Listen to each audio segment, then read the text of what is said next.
Daugavpils pilsētas domes pilsētbūvniecības komisijas kārtējā sēdē tika izskatīti 9 jautājumi.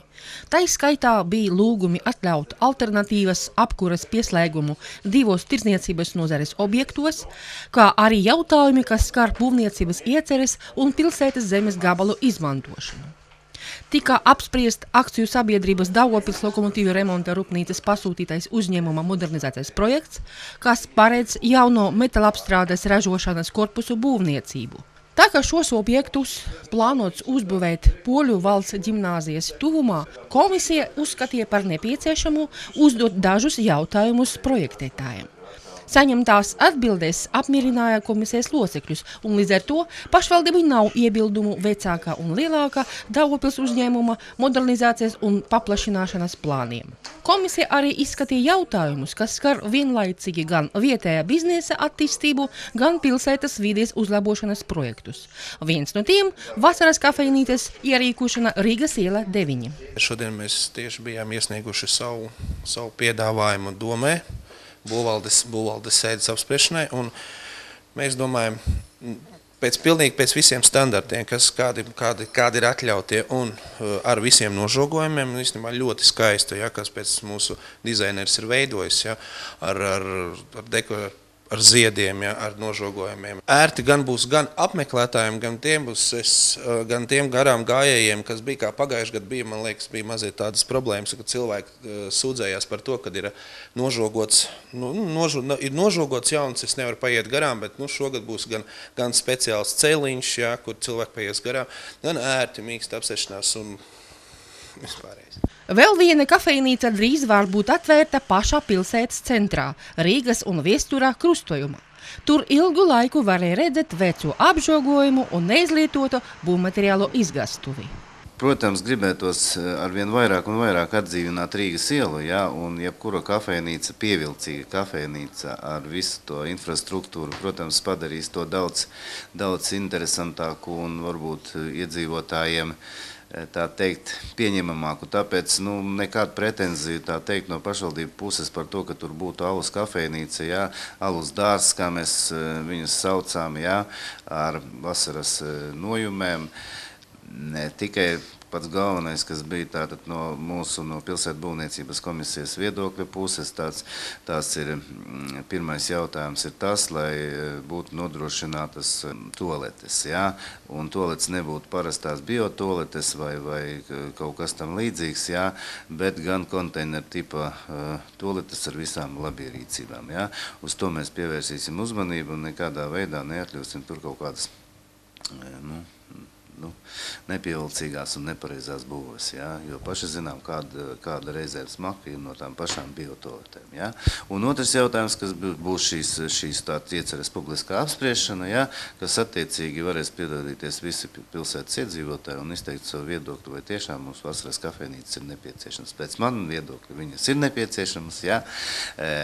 Bet, lai šajās kafejnīcās būtu vienmēr nodrošināta kārtība un viss tur būtu pēc sanitārajām normām. Vēl vienas nevisai labi iekārtotās pilsētas teritorijas liktenis tika kārtējo reizi apspriests pilsētbūvniecības komisijas sēdē. Ar Jaunforštates tirgu tāds Raipalas ielā 5A, kas piedala firmai DL Laima, tātad mēs tomēr vēlreiz izskatījām šo lēmumu, jā, un tād par termiņa pagarināšanu būvniecībai, jā, tā kā griezās pie mums iesniedzēja ar lūgumu pagarināt būvniecības termiņu un sakarā ar to, ka pašreizējā momentā ir ļoti lielas finansiālās problēmas uzstādīt jauno tirgu pēc tā projekta, kas ir izstrādāts un akceptēts pagājuši gadu. Pie mums būvvaldē, jā, attiecīgi viņiem ir priekšlikums uzstādīt šā tirgus teritorijā moduļu tipa kioskus, tā teikt, īslaicīgās lietošanas būves. Mēs šo jautājumu izskatījām, ņēmām vērā un piedāvājam tādu iesniedzēju līdz šī gada 1. mājiem iesniegt projekta skici saskaņošanai pie mums būvvaldē. Jā, pēc kura tad attiecīgi būs pieņemts lēmums par šī būvniecības termiņa pagarināšanu varbūt līdz šī gada beigām. Par kārtējiem pilsētbūvniecības komisijas lēmumiem mēs informēsim nākamos Domes televīzijas studijas ziņu izlaidumos. 29. martā Daugavpils vispārējas un profesionālas izglītības pārvaldē notika Daugavpils valsts tehnikuma attīstības koncepcijas prezentācija.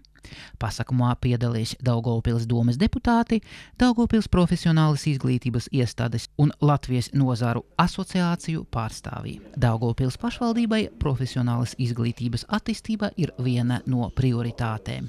Prioritātām tāpēc, ka gan reģionā, gan valstī šobrīd jāizcina noteikti ERAF projektā atbalstu, tiešām mūsu reģionam un konkrēti Daugavpilī.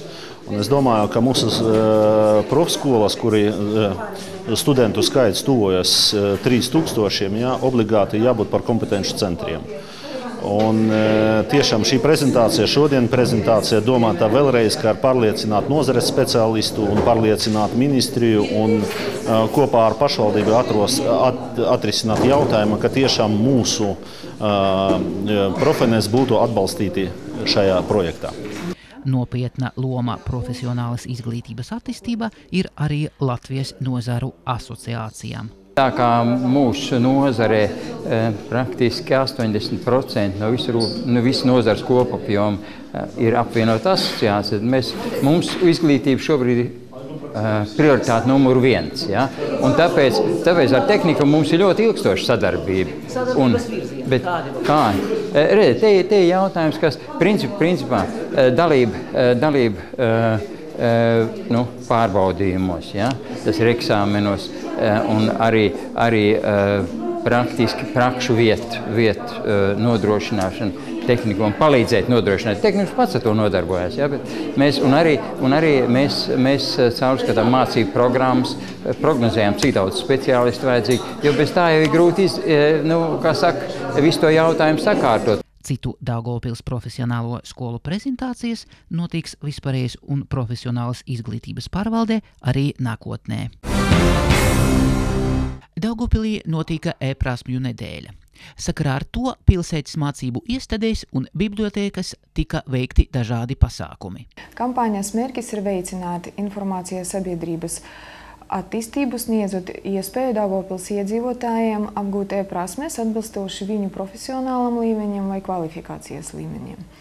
Un kā arī nodrošināt iespēju sociālā riska atstumtības grupām arī apgūt informācijas tehnoloģijas prasmes un pilnveidot savas zināšanas. Nedēļas ietvaros Valsts sociālās apdrošināšanas aģentūrā bija organizēts pasākums sadarbībā ar Daugavpils sociālo lietu pārvaldes darbiniekiem. Vismaz gadus 5 atpakaļ mēs noslēdzām sadarbības līgumu un mūsu kolēģiem no sociālo lietu pārvaldes mēs sniedzam informāciju par tiem pakalpojumiem, kurus mēs izmaksājam pilsētniekiem. Pa šo laiku mēs esam gājuši vairākus soļus uz priekšu un daudzus pakalpojumu veidus mēs piedāvājam iegūt, izmantojot portālu www.latvija.lv. Un lai mūsu kolēģi no sociālo lietu pārvaldes labāk pārvaldītu un zinātu, kādus datus viņi var iegūt elektroniskā veidā tajā brīdī, kad viņi apkalpo klientu pie sevis, tad mēs šodien arī tiekamies. Tāds ir arī mērķis – pastāstīt par tiem jauninājumiem, kas ir sociālās apdrošināšanas aģentūrā un kas var noderēt darbā sociālo lietu pārvaldes darbiniekiem. Bieži vien klients nezin, ko viņam vajag, uz ko viņam ir tiesības, un ja abas puses ir spējīgas klientu konsultēt precīzi, tad kļūdu un neapmierinātu klientu būs mazāk. Tāda sadarbība notiks arī nākotnē, jo gan valsts, gan pašvaldības sociālās apkalpošanas struktūru galvenais uzdevums ir kvalitatīva un ātra klientu apkalpošana. No 2. aprīļa valstī sākas jaunu personu apliecinošu dokumentu izsniegšana. Šonedēļ Daugavpils pilsētas domē notika ražošanas sapulcē, kurā par šo jaunu dokumentu pastāstīja Pilsonības un migrācijas lietu pārvaldes Daugavpils nodaļas vadītāja Irena Surgofte-Kokina. Tā ir plastikāta kartīte, ko var ērti paņemt, ielikt portmonē, kura nenobružājas, bieži lietojāt, kā tas ir bieži vien ar pases grāmatiņu. Un ērti arī to, ka vairākas funkcijas viņu varēs lietot. Gan personu apliecinošu dokumentu, gan kā ceļošanas dokumentu uz bezvīzu valstīm Latvijas pilsoņiem, gan arī kā apliecināt savu identitāti internetā. Jau no 15 gadu vecumā ik viens Latvijas Republikas iedzīvotājs var izvēlēties, kādu dokumentu izmantot. Tas var būt gan pase, gan jauna apliecība, kā arī abus šos dokumentus vienlaicīgi. Valsts nodeva par personas apliecības izsniegšanu mazākā nekā par pasi un sastada 10 latus. Par steidzīgu dokumenta izgatavošanu jāmaksā 20 latus. ID-kartīti tāpat kā pasi varēs saņemt jebkurā pilsonības migrācijas lietu pārvaldes teritoriālā nodaļā neatkarīgi no personas deklarētās dzīvesvietas. Papildu informāciju var saņemt Pilsonības un migrācijas lietu pārvaldes mājaslapā. Šogad Daugavpils pilsētas domē turpinās tā saucamais simtlatnieku projekts.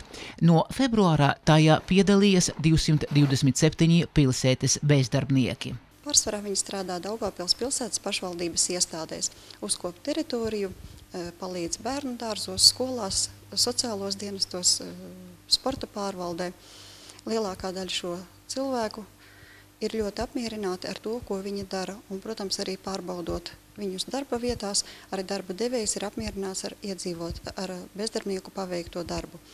Par to liecina tas, ka iepriekšējā gadā projekta ietvaros mēs apmēram 50 cilvēkus mēneša laikā atbrīvojām no darba dažādu iemeslu dēļ. Atlaišanas iemesli pārsvarā bija neierašanās darba vietā, alkohola reibuma stāvoklis darba laikā, kā arī veselības stāvoklis neļāva cilvēkiem izpildīt darba pienākumus.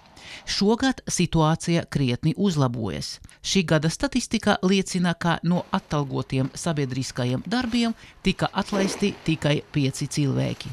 Un vēl viens jauninājums. Eiropas Savienība ir atradusi papildus līdzekļus, un no 2. aprīļa mēs pieņemam papildus vēl 106 vietas. Tas nozīmē, ka gada laikā apmēram 1000 daugavpiliešiem būs iespēja tikt nodarbinātiem algotajos pagaidu sabiedriskajos darbos. Cerams, ka šīs projekts palīdzēs bezdarbniekiem izdzīvot un motivēs iekļauties darba tirgū.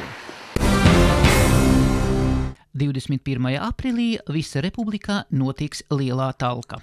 Daugavpils arī ņems dalību šajā lielajā pavasara notikumā, jo pēc ziemas pilsētas ielas un teritorijas prasa nopietnu uzkopšanu. Daba atdzīvojas, mums arī kaut kā jāņem, teiksim, šajā darbā,